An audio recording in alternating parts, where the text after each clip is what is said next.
You would not believe what just happened. Hi, my name is Nicholas Rivas. I do videos on politics and stuff. And today I'm going to be talking to you about some crazy shit that just happened with the UFC. I was going to do a video about this immediately, but I wanted to wait, have some more context. But for those who don't know, within the UFC there was a big pay-per-view for the heavyweight championship with Francis Ngannou and Ciryl Gane. The issue though, the crazy thing that we're all talking about, that could forever change the UFC and its pay for labor unions across the nation, could even be inspired by what's occurring right now, is this. This is what happened. Go to the judges' scorecards for a decision. The judges score the contest 48-47, 48-47, and 49-46 for the winner by unanimous decision.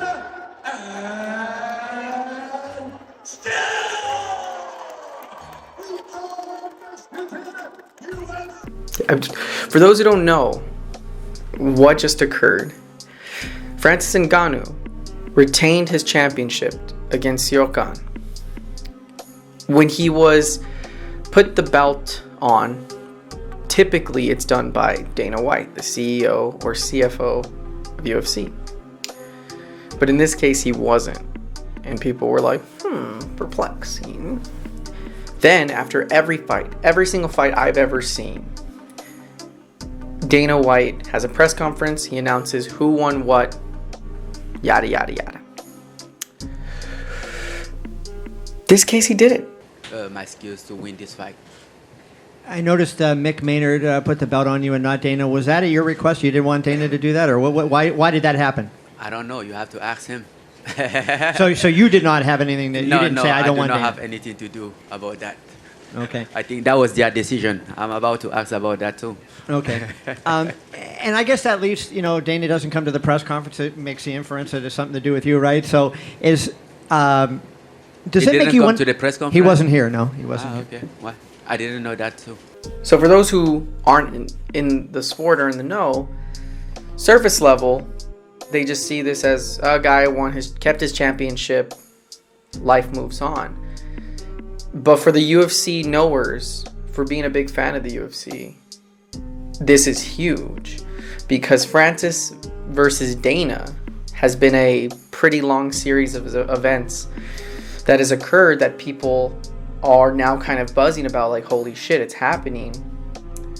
This could get UFC fighters paid more. Dana White, Francis Ngannou. Francis is the heavyweight champion. He beat Stipe Miocic, took the championship, and he's been stagnant. He hasn't fought since that Stipe fight.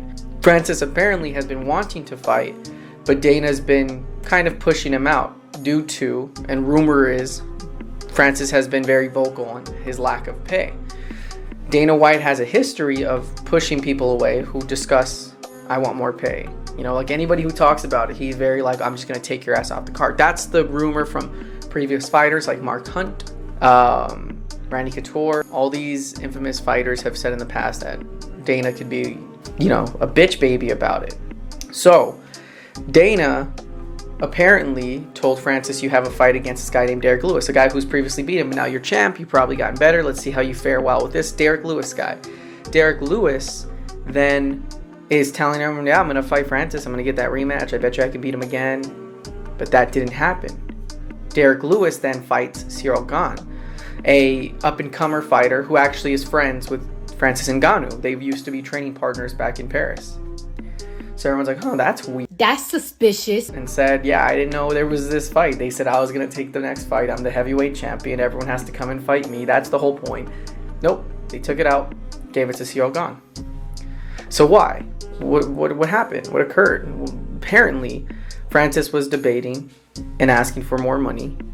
And Dana was mad about that because Francis said, if I can't get paid, then I'm going to go to boxing. Pull a Conor McGregor, who was infamous for getting paid billions to go fight Mayweather. But Dana shot it down. Francis was mad. And apparently from Francis's side, as he tried to fight, but he needed like an extra month or two to train or something. And with a champion, you have a little bit of leeway to do such.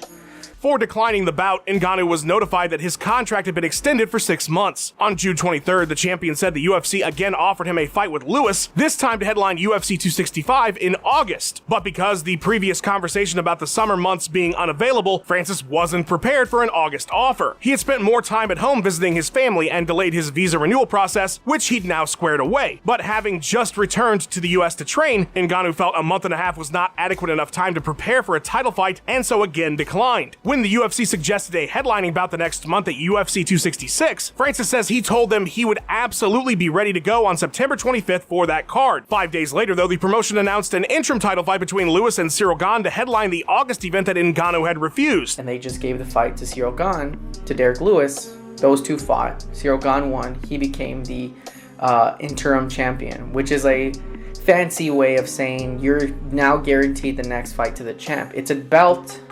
They give you a belt. You're not really the champion, but you're listed as such, an interim champion. But it's just a guarantee you're supposed to fight the champ. You're supposed to get your spot because something occurred. But people got mad at this because apparently Francis wasn't even asking for 3-5 more months. He asked for a month, which is pretty normal. He just got off his biggest fight against one of the greatest heavyweights of all time. So everyone thought it was a reasonable request. 4 or 5 months of not fighting is pretty average. It's not like back in the day, in the early 2000s, when motherfuckers would fight 5 guys in one night 3 times. And Dana says, well, I gave him an Emery opportune chance to fight, and he did not. So we have a lot of hearsay.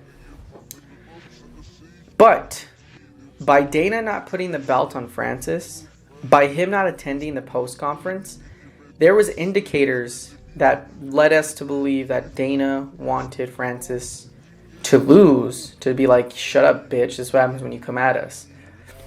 So when he didn't show up, in instances where he's never missed, I've rarely seen him put on a belt, not put on the belt to the champion. It's like maybe a guest person like The Rock or Halle Berry will put on a belt for somebody because of a special occasion. Maybe they're promoting a movie.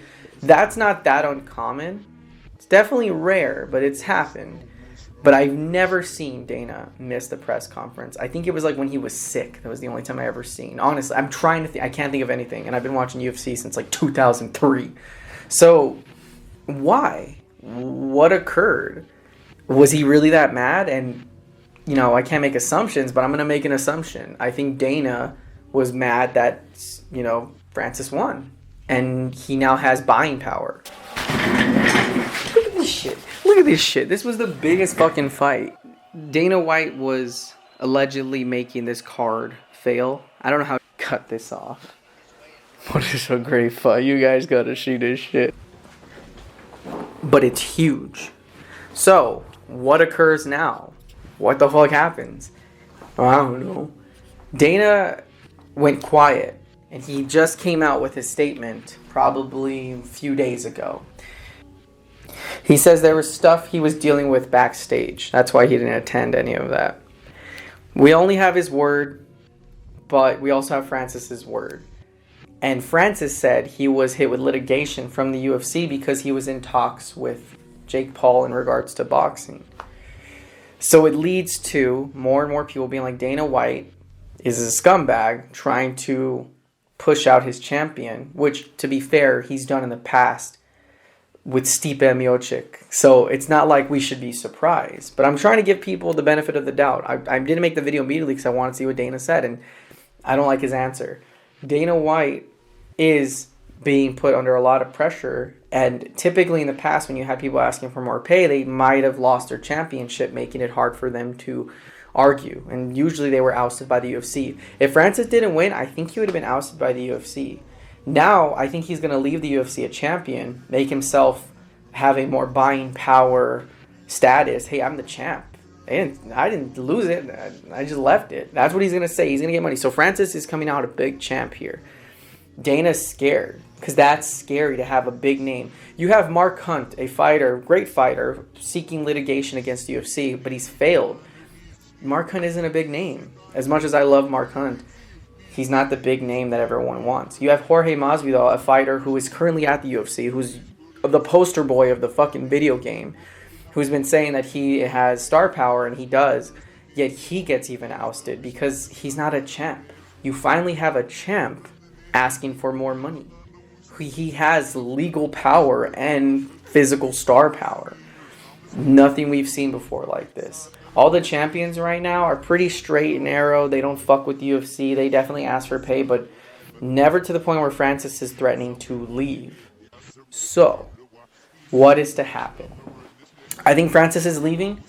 He has to get surgery, and that's going to extend him out for months and months, and that's going to give the UFC a reason to cut him. I think they're going to get past the year. I think it is needed for a contract to expire or something, because I think they go on a yearly basis. But if Francis does this right, if many other UFC fighters come out in hopes to vocalize their support, we could see potential for UFC fighters getting a better base pay, medical insurances, and I think a status of being an employee rather than just an at-will, an independent contractor.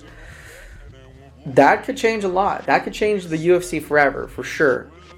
But it could change and bleed into other pro-union mindsets, expand into the national scene, and inspire people. That's just my hopes. But for now, this interesting, crazy pro-worker story is happening in my favorite sport where I can tell and explain my love and admiration. By the way, while I'm talking about the UFC, because as a guy who just focuses on politics, I really get the chance. Is no one really going to address the fact that Anderson Silva broke his leg and then Chris Weidman broke his leg the same way? No one's going to talk? That's creepy, right? Dude, there's got to be a God somewhere, because that's fucking maniacal. We'll see what happens with Francis, but right now the odds are looking against him, as I think most likely he's just going to go to a different sport. But he has the potential to change all of this. So we're with you, Francis. I hope you do. And I'm sorry, it's all on you.